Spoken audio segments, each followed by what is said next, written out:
Assalamualaikum warahmatullahi wabarakatuh. Kita mulai bersama dengan bacaan basmalah. Bismillahirrahmanirrahim. Kita lanjutkan pembahasan kita pada materi laju reaksi ya. Jadi kalau kemarin kita sudah membahas laju reaksi, yaitu kita fokuskan pada pengertian dan rumus awalnya. Untuk kali nanti kita akan masuk pembahasan pada persamaan laju reaksi.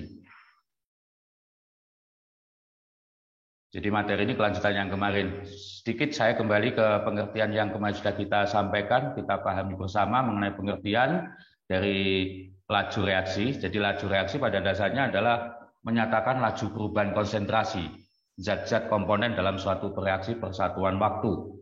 Secara umum rumusnya laju yang dilambangkan dengan V atau kadang juga R sama dengan delta konsentrasi per waktu. Contohnya pada suatu reaksi di mana saya lambangkan reaktannya adalah dengan zat R dan produknya zat P dengan koefisien masing-masing M dan N, maka kita dapat mendefinisikan dari dua sisi, yaitu laju pengurangan, ini di sini kita beri tanda min, pengurangan konsentrasi reaktan persatuan waktu atau penambahan konsentrasi produk persatuan waktu.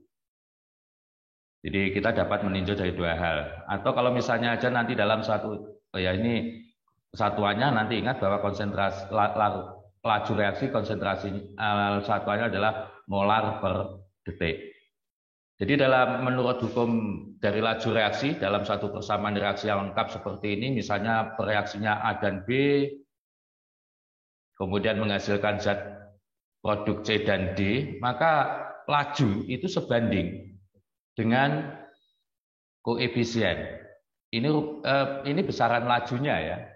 Besaran lajunya nanti akan sebanding. Artinya kalau kita menyatakan berapa banyaknya zat yang berkurang dari zat A, nanti banyaknya itu sebanding dengan berkurangnya zat B sesuai dengan koefisien, karena memang yang bereaksi di sini adalah sesuai dengan perbandingan koefisien konsep mol, ingat ya. Sehingga nanti akan berlaku rumusan seperti ini, perbandingan laju A, B, C dan D akan sebanding dengan koefisien zat ini, reaksi ini yaitu A, B dan C dan D yang kita tuliskan dengan huruf kecil. Atau kalau kita nyatakan P laju itu bisa kita nyatakan.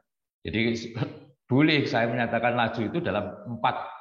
Jadi pengurangan zat A, pengurangan zat B, penambahan zat C, dan penambahan zat D dengan perbandingan masing-masing seper A, seper B, seper C, dan seper D.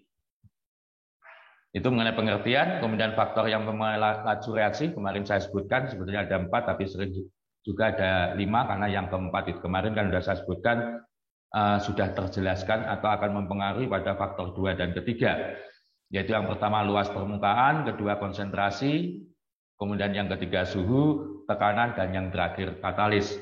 Nah nanti dalam persamaan laju ini kita hanya akan membahas persamaan laju didasarkan pada dua perubahan, yaitu perubahan konsentrasi dan perubahan suhu. Jadi pertemuan kali ini nanti kita sebetulnya akan membandingkan atau menghitung berapa besarnya laju jika terjadi suatu perubahan.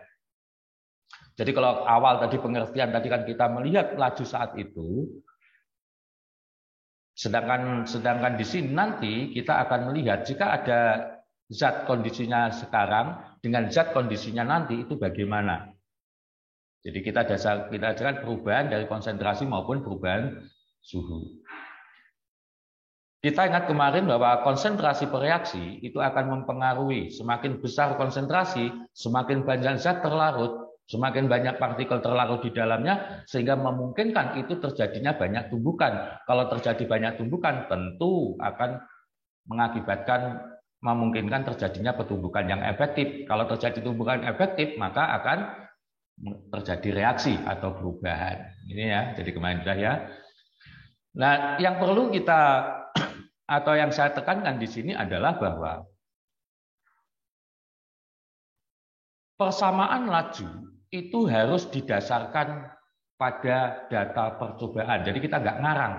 Artinya kalau kita hanya ditunjukkan persamaan reaksi begitu saja, kemudian diminta untuk menghitung berapa banyaknya zat yang berkurang dan atau yang bertambah, kita nggak mampu.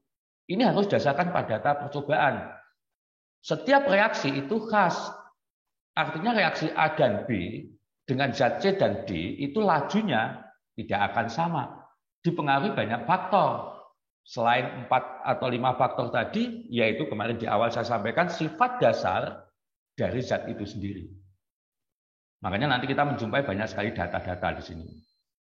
Dan yang kedua, laju reaksi, nanti fokus kita adalah hanya pada konsentrasi dari reaktan bereaksi.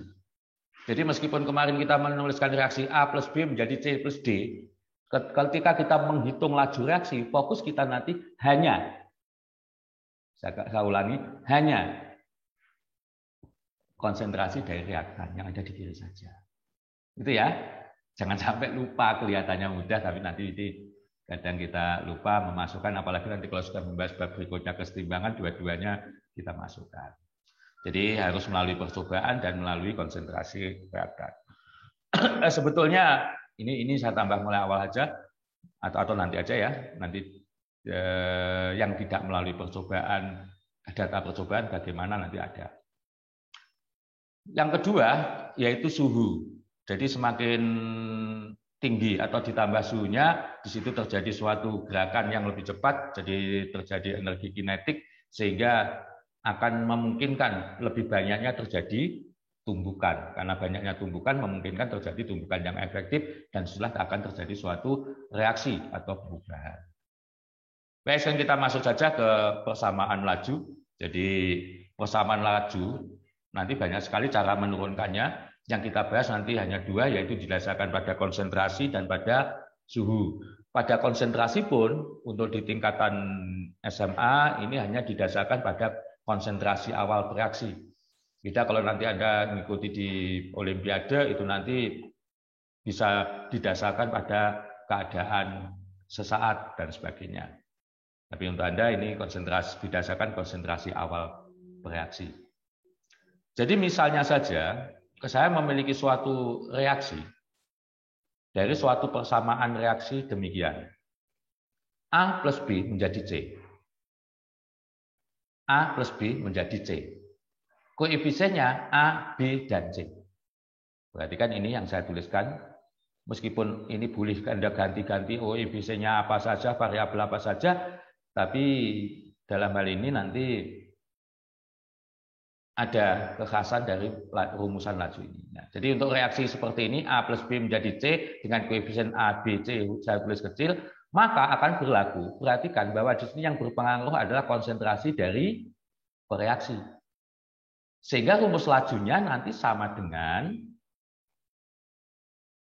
tapi sebetulnya nanti sudah saya masukkan unsur laju ya, konsentrasi A dikalikan konsentrasi B. Saya ulangi, rumus laju yang biasa dilambangkan dengan B kecil, atau R, rate, boleh sama saja, sama dengan konsentrasi A kali konsentrasi B. Dikalikan K, tetapan. Nah, tetapan ini tidak sama dengan tetapan-tetapan, misalnya tetapan Planck, Avogadro, dan sebenarnya bukan. Tetapan ini khas untuk jenis reaksi tertentu yang saya katakan tadi. Jadi makanya rumusnya nanti P sama dengan K kali konsentrasi A kali konsentrasi B. Yang masing-masing dipangkatkan dengan suatu orde. Nah, ini istilah baru Anda. Orde.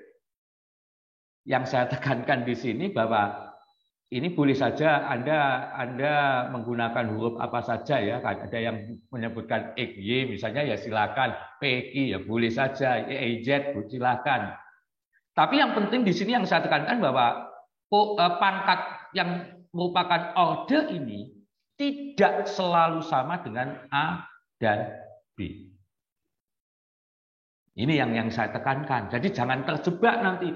Kalau ada persamaan reaksi AA plus BB seperti ini, kemudian bagaimana lajunya? Nah ini jangan serta-merta ini pangkatnya A dan B.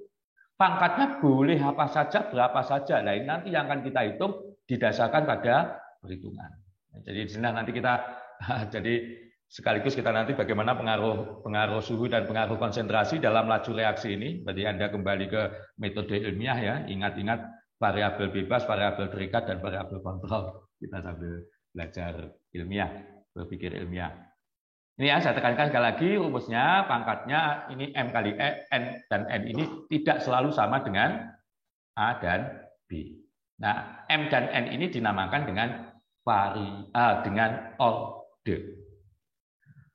Nanti memungkinkan juga sebetulnya M dan N ini sama dengan A dan B. Memungkinkan. Dan bahkan bisa boleh kita samakan apabila ada dua syarat, ada dua kondisi. Yang pertama jika reaksi itu jelas-jelas sederhana. Jadi misalnya saya menyebutkan reaksi A dan B menjadi C dalam kurung reaksi sederhana. Jadi setiap kita mengerjakan A dan B mesti hanya menjadi C, tidak melalui tahap reaksi, maka boleh.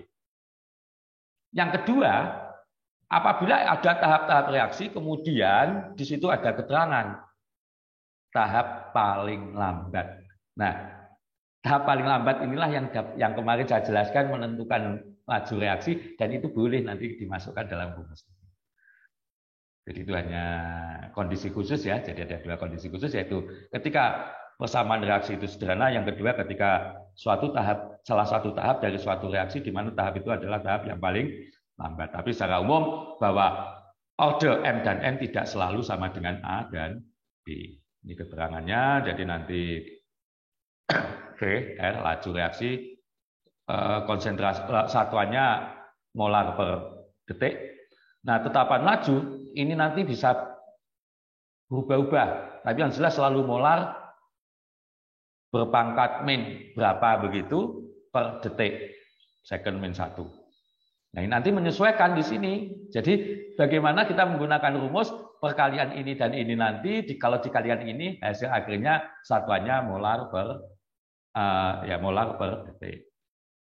A in konsentrasi A, B, M orde A, dan N orde B. Dan satu istilah lagi, kita nanti mengenal istilah orde reaksi total. Di mana orde reaksi total itu adalah penjumlahan dari orde-orde reaksi yang terlibat dalam reaksi itu, yaitu dalam hal ini M plus N. Ini orde. Nah, dalam satu reaksi, nanti kita mengenal beberapa orde ya, tapi untuk Anda nanti yang sederhana, bilangan bulat, yaitu mulai 0, 1, dan 2. Itu aja yang sering Anda jumpai. Apakah nggak ada min atau pecahan? Ada, tetapi tidak kita pelajari. Jadi untuk Anda, nanti ordenya 0, 1, 2. Apa artinya orde 0? Apa artinya 1? Apa artinya orde 2? Orde 0 itu artinya ketika kita melakukan satu perubahan konsentrasi dari zat-zat yang bereaksi, maka tidak mempengaruhi laju reaksi.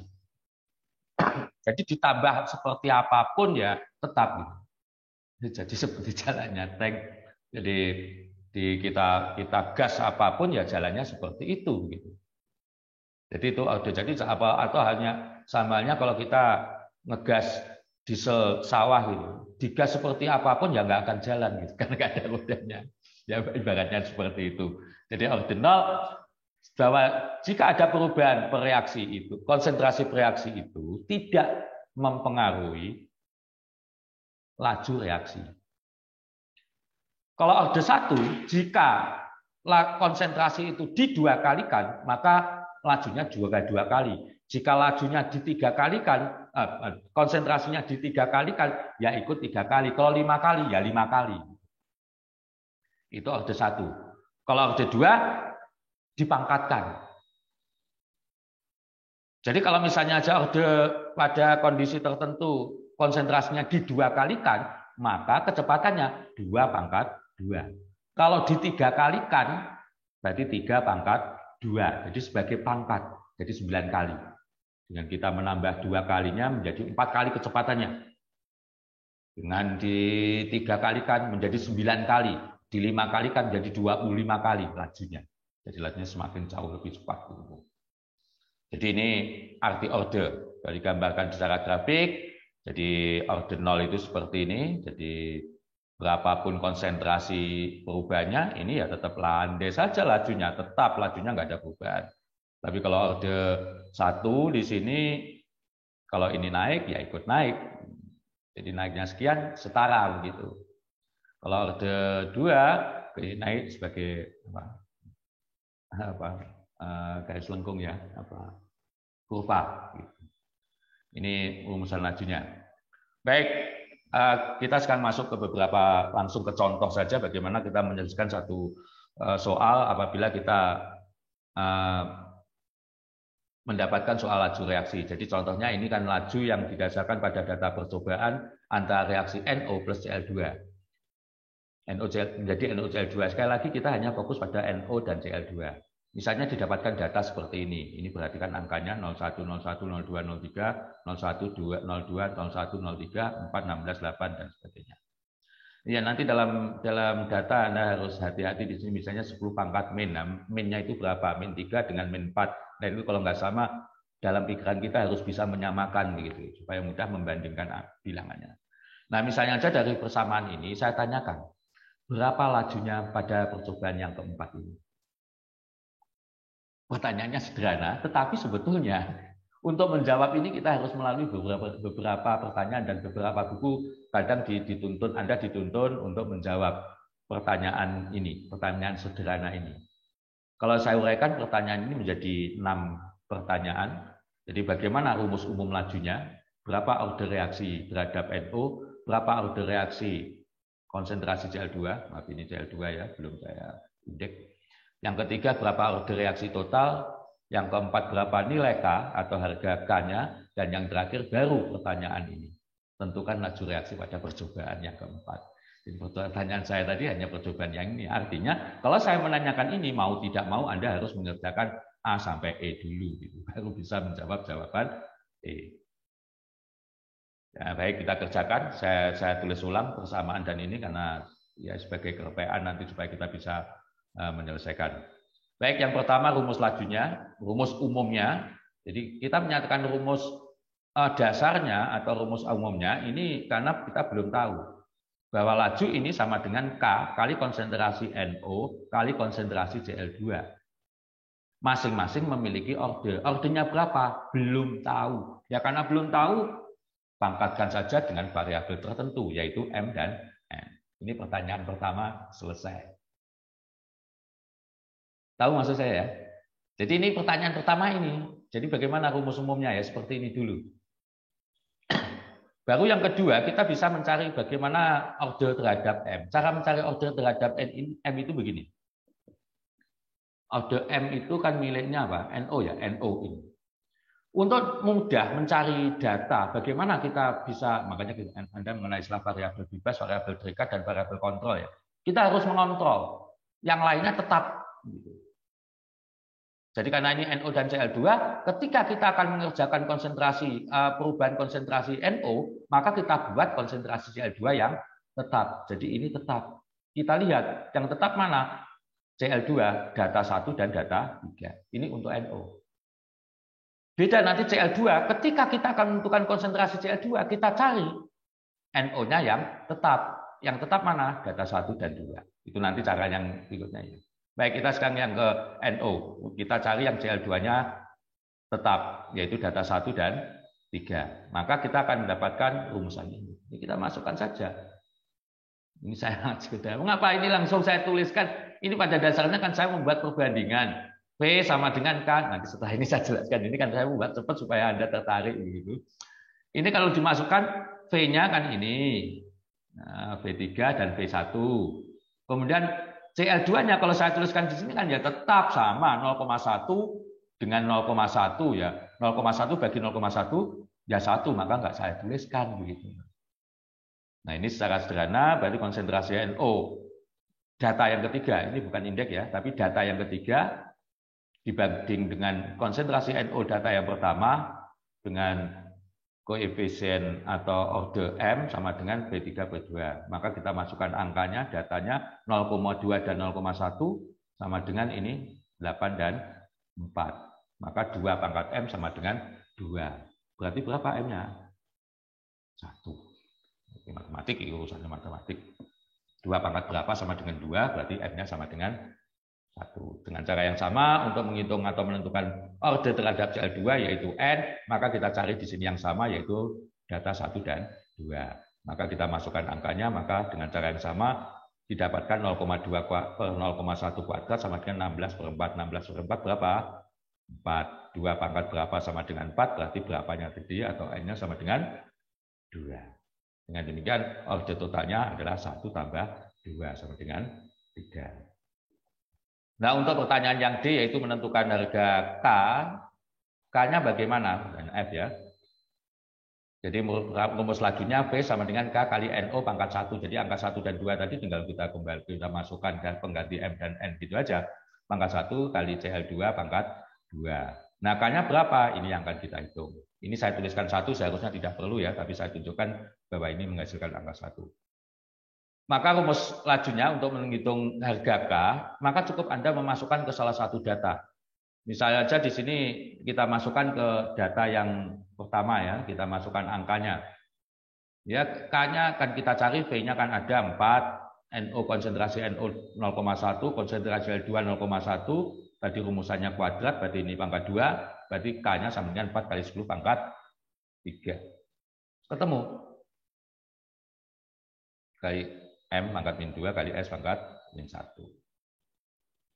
Selesai itu, kemudian tinggal terakhir, sehingga kita bisa menjawab pertanyaan yang terakhir, tinggal masukkan K-nya sudah ada, konsentrasinya yang ditanyakan 0,3, konsentrasi L2-nya juga 0,3, maka tinggal kita masukkan angkanya, maka kita dapatkan besarnya laju atau V. Ini biasanya V kecil ya, karena di depan saya ketik jadi besar.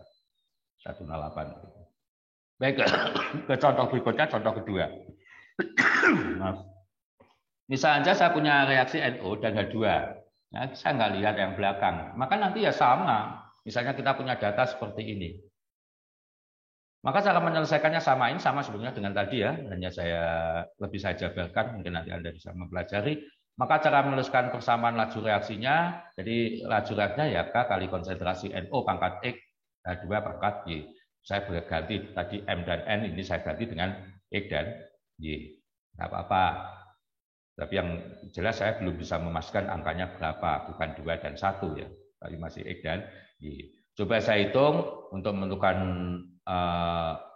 perhitungannya, orde terhadap NO itu data 1 dan 2, sedangkan untuk menentukan terhadap H2 ya, angka 2-nya hilang, ditentukan dari percobaan 1 dan 3. Sehingga maka ini lebih penjabaran saya tadi, P2 banding P1 sama dengan K.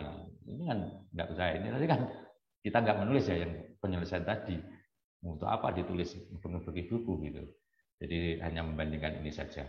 Ya, itu aja ya. Jadi dengan cara yang sama untuk menentukan orde terhadap NO ketemu X sama dengan 2, sedangkan orde terhadap H2. Maaf, ini H2 ini mestinya H2 ya. Nah. H2. Jadi kemudian ini akan ketemu ordenya sama dengan 1. Sehingga berdasarkan kalau kita ingin menghitung berapa K-nya, kita masukkan ke data 1, kita akan ketemu K sama dengan 288,5. Dan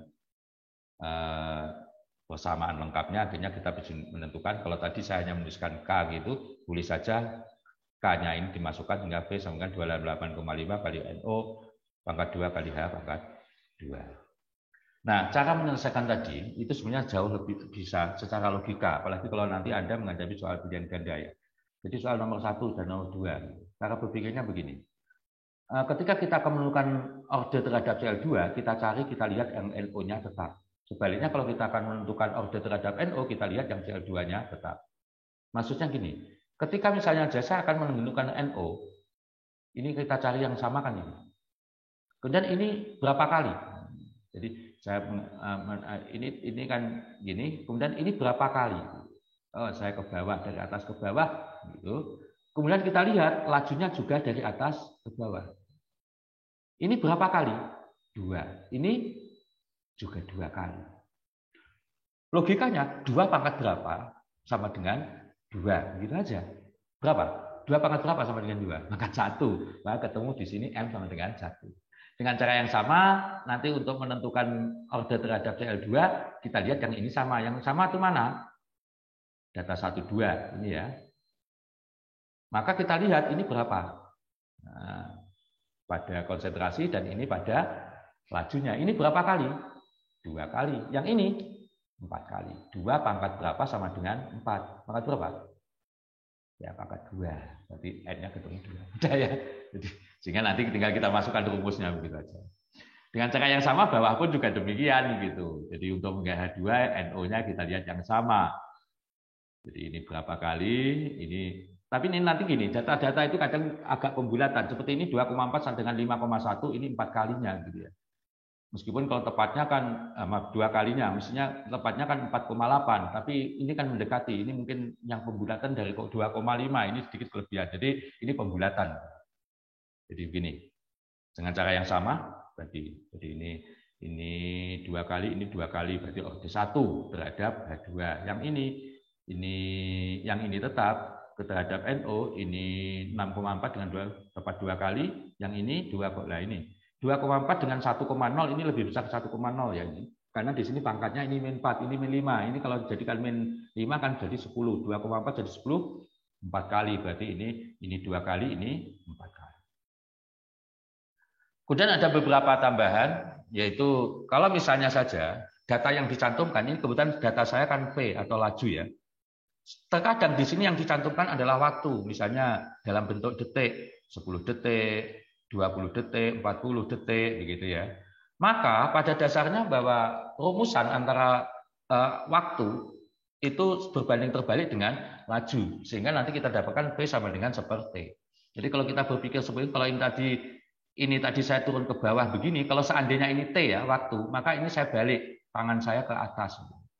Jadi kalau ini V kan dari atas ke bawah, ini juga atas ke bawah. Tapi ketika ini T, maka ini dari atas ke bawah, maka ini dari bawah ke atas. Hanya gitu aja cara berpikirnya.